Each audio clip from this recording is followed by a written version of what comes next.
Hello à tous! Je vous souhaite la bienvenue sur ma chaîne qui s'appelle Vivre son authenticité avec sérénité. Je m'appelle Aurélie, je suis astrologue. Alors, le sujet aujourd'hui de la nouvelle vidéo va porter sur les énergies de la prochaine nouvelle lune. Cette nouvelle lune aura lieu le 29 janvier prochain à 13h35 heure de Paris. Elle aura lieu en Verseau à 9,51 degrés. Alors la nouvelle lune, c'est lorsque le soleil et la lune se retrouvent exactement au même endroit. Donc là, en l'occurrence, ils se retrouvent tous les deux à 9,51 degrés du Verseau.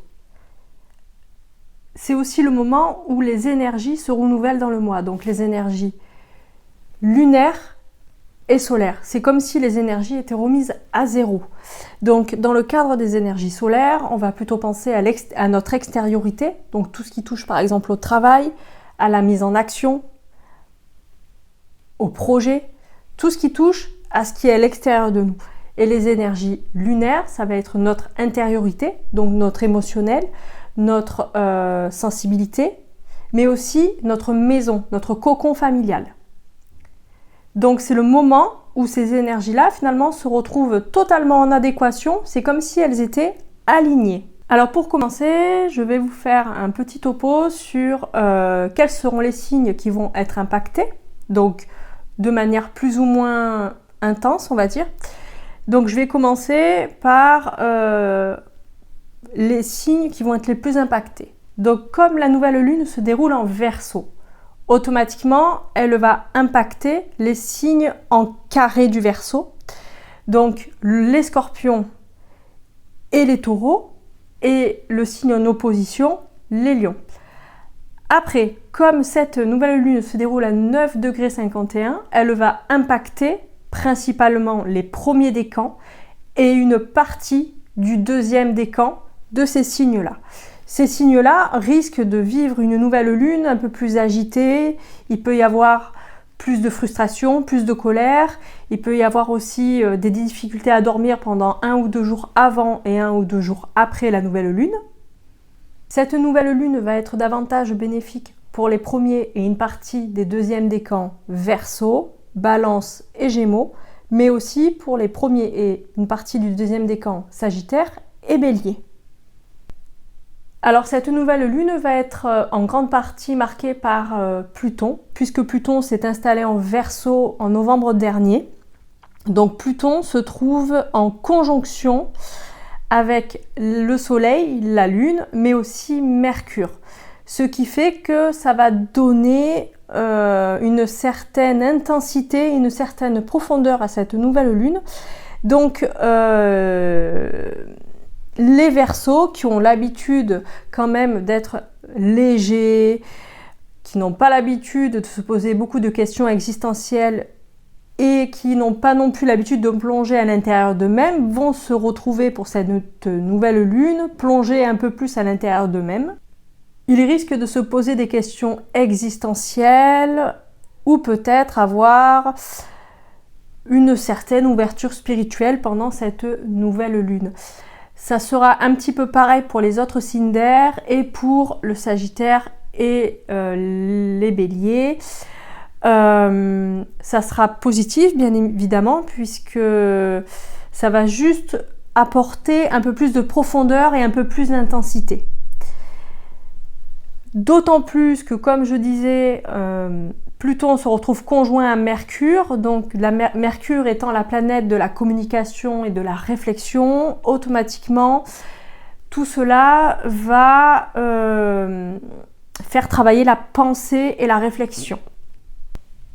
Alors pendant cette nouvelle lune, il y aura 4 planètes en Verseau, donc le Soleil, la Lune et Pluton.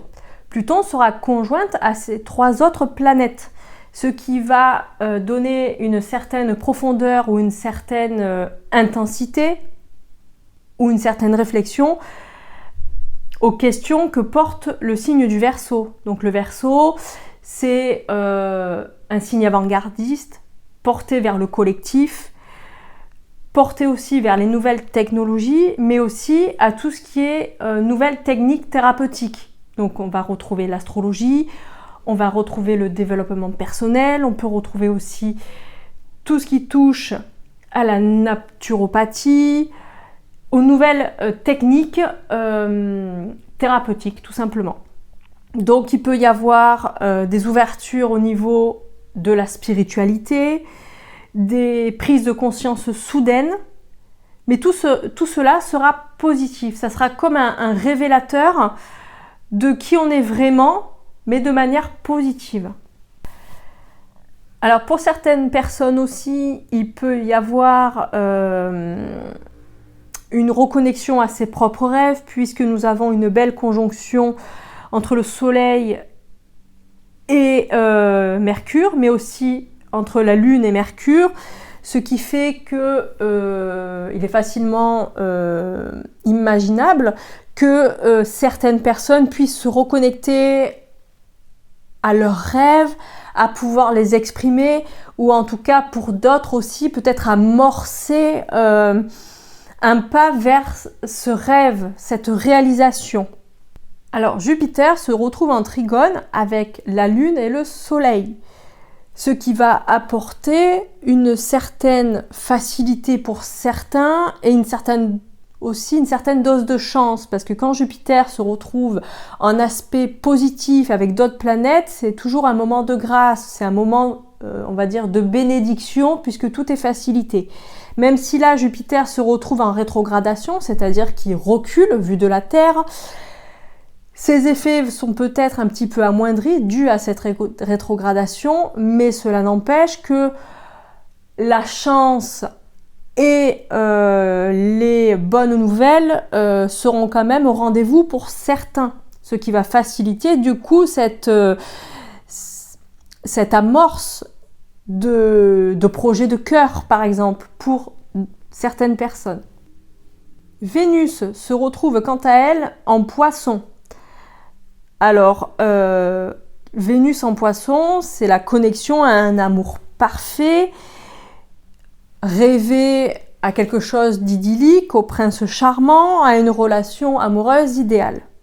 Elle se retrouve conjointe à Neptune. Neptune, c'est la maîtresse du Poisson. Donc Neptune est actuellement à domicile. Vénus conjointe à Neptune, ça donne des envies de créer, donc des envies de création pour certaines autres personnes, où tout paraît aussi idyllique, c'est-à-dire que la planète de l'amour mélangée à la planète, à la planète de la rêverie et à l'idéal, donne des envies de créer, de rêver et vraiment d'être aligné avec ses souhaits les plus profonds. Vénus se retrouve aussi conjointe à Saturne. Saturne, c'est la planète de la rigueur. Donc, il peut y avoir d'autres personnes qui auront, par exemple, envie de se stabiliser dans une relation amoureuse, de s'engager pour quelque chose de davantage sérieux, donc de quelque chose de durable. Donc, il peut y avoir à ce moment-là, au moment de la nouvelle lune, pour certaines personnes, des mises en couple aussi, mais des mises en couple pour quelque chose de durable et pour quelque chose de sérieux.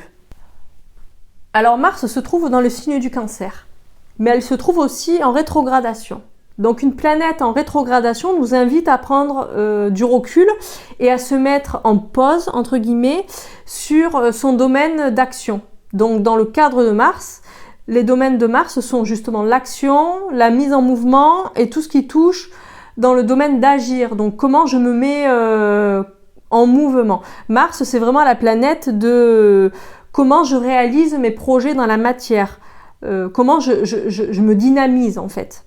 Donc là, le fait que Mars soit en rétrogradation, elle nous invite à nous poser et à davantage réfléchir avant d'agir. Ne pas réagir dans la précipitation. On risque finalement de faire les choses trop vite.